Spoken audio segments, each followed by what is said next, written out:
Hoje é o Dia Mundial, inclusive, de conscientização da violência contra os idosos. A data foi criada há 13 anos. Em Santa Catarina, o número de denúncias tem aumentado a cada ano.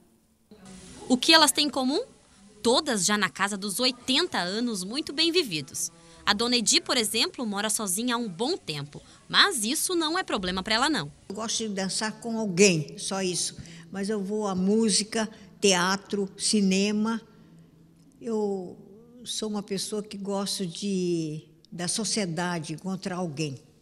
Vida boa, já viu de tudo, colecionadora de experiências. Mas não ouse utilizar a expressão melhor idade, certo, dona Adélia? As pessoas têm mania de dizer que ser idoso é a melhor idade. Mas eu discordo. Eu discordo, porque nós temos muita dificuldade. Depois de uma certa idade, se tem. Mas a gente leva, a gente vai, a gente briga por uma coisa, briga por outra, e vai indo, aí a idade vai chegando e a gente vai ficando cada vez mais sábia. As duas completam o dado nacional de 5,6 milhões de pessoas idosas no Brasil. Aqui em Santa Catarina, são 560 mil pessoas aproximadamente, o que coloca o estado já como o 6º país com maior número de idosos. Estatísticas que acompanham também o índice de violência contra pessoas idosas. O último levantamento feito pelo Ministério dos Direitos Humanos registrou 2.140 denúncias feitas só no ano passado aqui em Santa Catarina. Isso de denúncias anônimas feitas pelo Disque 100. Dos crimes, 815 foram registrados dentro da própria casa da pessoa idosa. Os mais comuns continuam ainda sendo os casos de negligência e violência psicológica, mas o abuso financeiro já é a 3ª maior causa do país e já chama bastante atenção. Olha, uma das nossas leituras é que com essa crise que o Brasil vem enfrentando nos últimos 4, 5 anos, os filhos desses idosos perderam emprego, né, perderam renda, e o idoso virou o arrimo da família novamente, aquele que sustenta a família, que tem o dinheiro todo mês, no mesmo dia, na mesma data. E aí ele passou a tanto a sustentar a família, quanto a ser o acesso ao crédito fácil dos próprios empréstimos consignados, né? Então, a partir dessa nova conjuntura política e econômica, os idosos acabaram sendo o grande alvo, tanto das financeiras, quanto dos próprios familiares. Mesmo com o número alto de denúncias registradas, as autoridades ainda alertam para a dificuldade, muitas vezes, em se denunciar, já que só assim algo poderá ser feito. Pela nossa experiência que nós temos aqui, a gente verifica que os delitos estão relacionados a pessoas bem próximas, né? São familiares. Então, muitos idosos eles ficam com uma certa restrição, até porque às vezes é um filho, é um enteado. Então, mesmo sendo familiar, esse idoso tem que ter a coragem ou alguma pessoa conhecida que venha até a delegacia e nos relate isso para que a gente possa tomar as providências necessárias. Os dados mostrados na reportagem são do Disque 100, canal de denúncia de crimes contra os direitos humanos. O abuso financeiro não é o único crime que os idosos são vítimas. O levantamento do Ministério dos Direitos Humanos mostra que há muitos outros casos contra os idosos. A preocupação maior é com a negligência, quando não é prestado algum tipo de cuidado. E nós separamos alguns dados, pode colocar aqui no telão. Só no ano passado, em Santa Catarina, foram 831 casos de negligência. E aí a gente está falando de abandono, de falta de cuidado. E a lista continua com os casos de violência psicológica e também o abuso financeiro. A violência psicológica, gente, pode ser diminuir a pessoa, xingar, agressão verbal. Só esses crimes receberam 608 denúncias. E o abuso financeiro, então, que foi o tema da nossa reportagem agora, é o 3º maior crime contra idosos aqui em Santa Catarina, com 390 denúncias. Como os casos vêm acontecendo, tudo ainda segue sendo investigado. E eu vou abrir aqui agora, porque é o seguinte, nós estamos recebendo no SBT Meio-Dia, Ildiane, o Paulo Medeiros, que é coordenador estadual da Secretaria de Assistência Social do Idoso, trabalha na prevenção, no cuidado, na assistência aos idosos, e também estamos aqui com a Sandra Coimbra, que também é a diretora, né, da Assistência Social, da Secretaria de Assistência Social de Santa Catarina. Eu começo questionando o seguinte, primeiro, obrigado pela presença. A gente mostrou aqui dados que são assustadores, mas que também servem de alerta. Só que tem um detalhe, muitos desses crimes são cometidos por familiares e aí não são denunciados.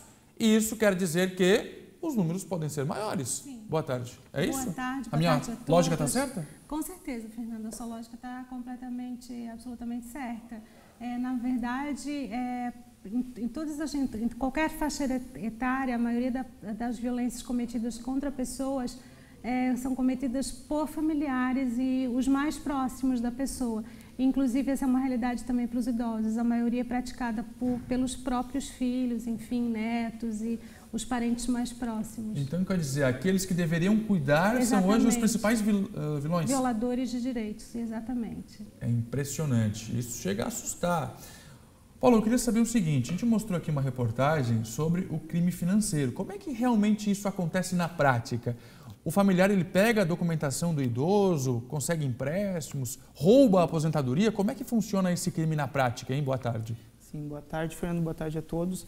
Agradecer a oportunidade de estar aqui podendo falar sobre esse problema que vem crescendo cada vez mais, né? Nosso estado é o 11º no ranking de violência contra o idoso. E em relação a esse tipo de violência que vem aumentando, que é a violência financeira, a gente comenta, né, que existe todo um pensamento, né, que o idoso, conforme ele vai ficando cada vez mais idoso, ele vai perdendo a sua autonomia, mas não. O idoso, ele é um sujeito de direitos que ele tem total capacidade de dizer o que deve ser feito com o seu patrimônio, com o seu dinheiro. Então, a gente frisa essa parte que o idoso que tem que decidir onde vai ser investido o seu dinheiro, que deve ser no seu próprio cuidado. E o crime acontece com um familiar, muitas vezes é algum filho que tem problemas com drogas e algumas outras situações, que pega o seu cartão, força aí no banco na hora de retirar a aposentadoria e usa esse dinheiro para fins próprios e não para o que deve ser utilizado. Bom, até aí a gente já está em dia. O problema a gente já mostrou, já sabemos como funciona. Agora a gente vai ocupar a segunda parte da entrevista para solucionar, ou pelo menos para tentar solucionar. Como é que resolve esse problema, hein? Resolve principalmente fazendo denúncia. A gente tem um canal de denúncia que é o Disque 100, é muito fácil, a pessoa não precisa se identificar. Pode ser uma denúncia anônima. Essa denúncia ela é encaminhada para os órgãos de proteção, também encaminhada para a delegacia de polícia, para os serviços de assistência. Na assistência social a gente tem um serviço destinado pela política de assistência, que são os CREAS, e o CREAS dispõe de um serviço apropriado para o atendimento da pessoa idosa e da pessoa com deficiência vítima de violência, né? Também presta atendimento para os seus familiares. Muito bem. Quando que tem que acender aquele meu alerta? Sou o vizinho, moro do lado, estou vendo o filho, o neto, uma condição ali meio diferente. Quando é que eu tenho que acender meu alerta? E opa, isso aqui talvez as autoridades precisam saber. Quando, hein, Paulo? Conta pra gente. Então, às vezes a gente tem a ideia de que só as famílias mais carentes sofrem esse tipo de violência, né? Onde muitas vezes o idoso com a sua aposentadoria ele acaba tendo que solucionar os gastos de toda a casa.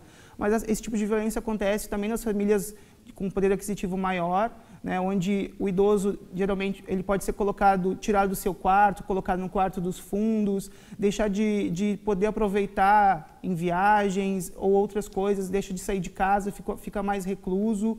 Então, é perceber que o idoso tem condições de ter uma vida melhor, mas ele não aproveita porque esse dinheiro deve estar sendo utilizado para outros fins. Vamos repetir o telefone para denúncia, então, por favor, Paulo? Então, é o Disque 100. Né, o Disque é um canal de comunicação do Ministério dos Direitos Humanos. A denúncia deve ser anônima, não é necessário se identificar. E também os conselhos municipais, a própria secretaria pode receber esse tipo de denúncia, mas o Disque 100 é o canal indicado para isso. Sandra, obrigado pela participação aqui, parabéns pelo trabalho, obrigada. Viu? Os nossos velhinhos precisam. Obrigado, Paulo. Exatamente. Seguinte, trabalharam a vida inteira, cuidaram dos filhos, dos netos, aí chega na velhice, tem que se preocupar com isso, é uma vergonha. Essas pessoas são presas que fazem isso? Vão para a cadeia? Algumas vezes sim. Mas tem que ir, tem que morrer lá. Obrigado pela participação. Disque 100, Eudiane. Obrigado. Mínimo respeito, né, Fernando? Obrigada pela participação de vocês.